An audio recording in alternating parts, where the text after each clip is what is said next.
সেদিন হঠাৎ করে আমার বর এসে আমাকে বলছে আমাকে রসমালাই বানিয়ে দাও, আমি খাবো। সেই শুনে তো আমার মাথায় হাত। তারপরে দেখলাম না বানিয়ে দিলে আমাকে ছাড়বেও না, সেই জন্য ঝটপট করে উঠে ফ্রিজ থেকে সমস্ত কিছু বার করে নিলাম, লেগে পড়লাম রসমালাই বানাতে। ফার্স্টে আমি রসগোল্লাগুলো একটা বাটির মধ্যে ঢেলে নিচ্ছি, তার মধ্যে ও দেখছি একটা রসগোল্লা টপাস করে তুলে খেয়ে নিল। তারপর একটা বাটির মধ্যে 1 লিটার দুধ ঢেলে দুধটাকে গরম করতে শুরু করলাম। তারপরে গরম হয়ে গেলে এলাচ গুঁড়ো, স্বাদ মতন চিনি দিয়ে কিছুক্ষণ ফোটাতে থাকবো। তারপরে দেবো আমন্ড, কাজু, পেস্তা, এগুলোকে একটু গুঁড়ো করে নিয়েছি, সেগুলোকে আমি দুধের মধ্যে ঢেলে আবারও কিছুক্ষণ ফোটাতে শুরু করব।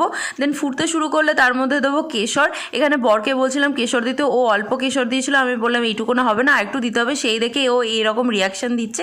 দেন দুধের কালারটা যখন চেঞ্জ হয়ে আসবে তখন আমি রসগোল্লাগুলো রস থেকে চিপে দুধের মধ্যে দিয়ে দেবো, দেন ফুটতে দেবো। আর ব্যাস রেডি হয়ে গেল আমাদের রসমালাই। দেখো কালারটা কত সুন্দর হয়েছে। বরকে দিলাম খেতে, ও খেয়ে বললো খুব ভালো হয়েছে, আর সত্যি খেতে খুব ভালো হয়েছিল।